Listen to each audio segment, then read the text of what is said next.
Let us consider a generalized curve, say y equals to f of x.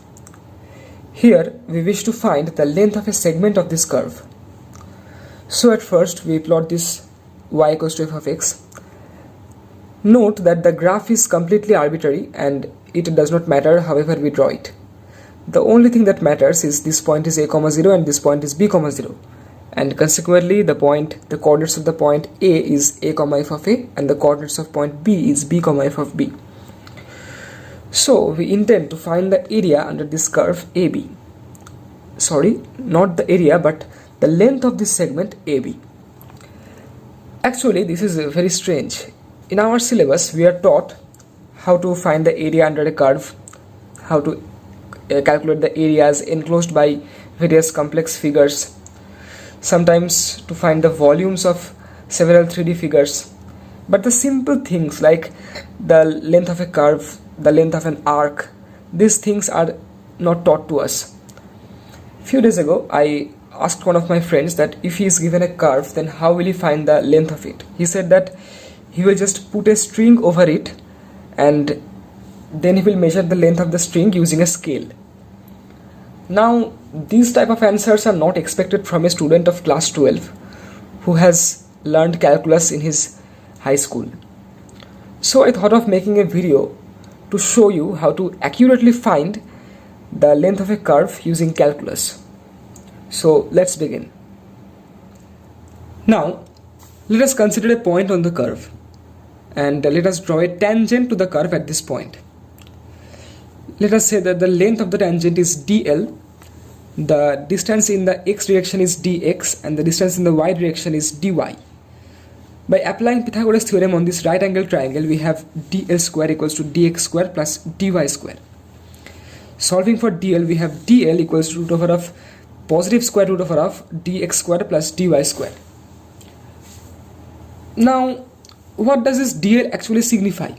This dl is a very small length element on this segment. So to get the total length of this segment, we just need to integrate over this dl. So that's what we write here, that L equals to integration of dl. But hold on, what can we put the limits here? We can say that from 0 to capital L, but that will just give L equals to L, which will have no significance. So we need to come from this L world to the X or Y world which has a variable in them. So we write that L equals to integration dl equals to integration of root over of dx square plus dy square. Now here we have two choices. We can either continue with dx as the integrating variable or dy as the integrating variable. Since here we have the function as y equals to f of x and we have limits over x, that is a and b, so we will be using dx as the integrating variable, and by taking common dx square we have 1 plus dy dx whole square, and then taking the dx square out of the square root we get L equals to integration of root over of 1 plus dy dx whole square times dx. And since we are in the x world, we can put the limits over x, that is x equals to a to x equals to b. So this is the formula for finding the length of a curve. Now let's apply it to an actual graph, not just y equals to fx.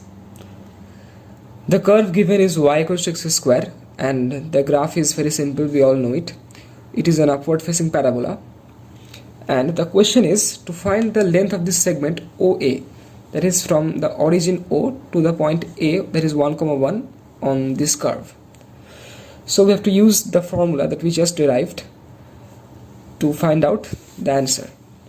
So how can we start? At first we will be needing dy dx. So we differentiate this equation and get the value of dy dx. Now the required length, say L, is L equals to lower limit 0, upper limit 1, from 0 to 1, root over of 1 plus dy dx is 2x to x whole square into dx.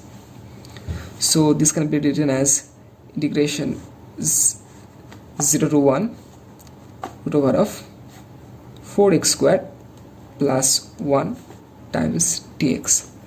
Now I always like to make the coefficient of x square as 1 before performing the integration.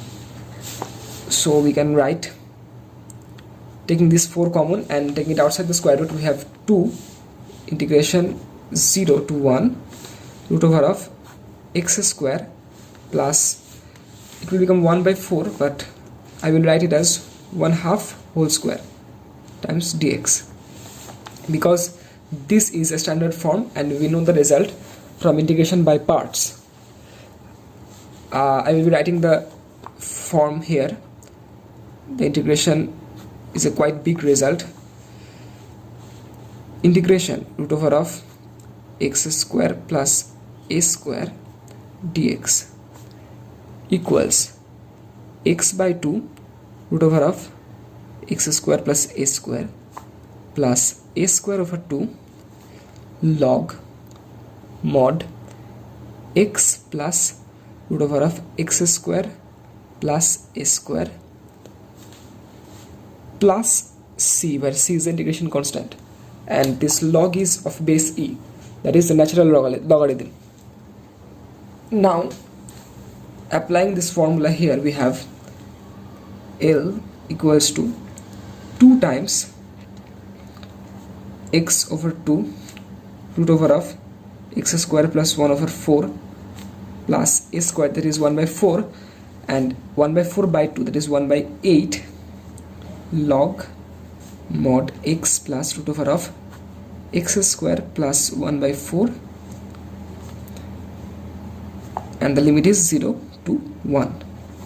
So the calculation will be intense, it will be a very complex calculation, but I hope we will be able to do it. Now we have, by putting 1 in place of x,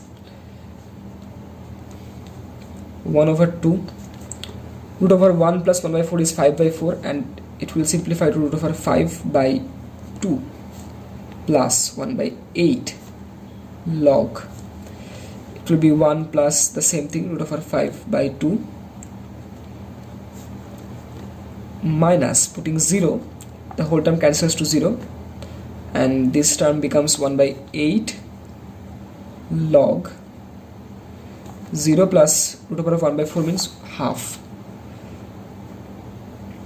Now these mods are now irrelevant because the terms inside them are already positive, so we can just remove them, and we will be getting, multiplying this 2 throughout, we have root 5 over 2 plus 1 by 4 log root 5 plus 2 divided by 2 minus 1 by 4 log, this 2 can be written as, this half can be written as 2 to the power minus 1. Now simplifying a little bit, we have root over 5 over 2 plus 1 by 4. Now log a by b can be written as log a minus log b. So log root over 5 plus 2 minus 1 by 4 log 2. And here this minus 1 can come in front here and become plus by the property of logarithm, and thus it will become plus 1 by 4 log 2. So these two terms cancel out, and ultimately the answer is root 5 over 2 plus 1 by 4 log root 5 plus 2.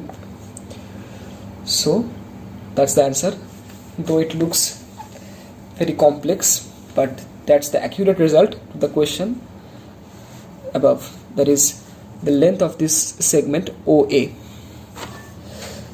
Thanks for watching. I hope you learned something new. Signing off.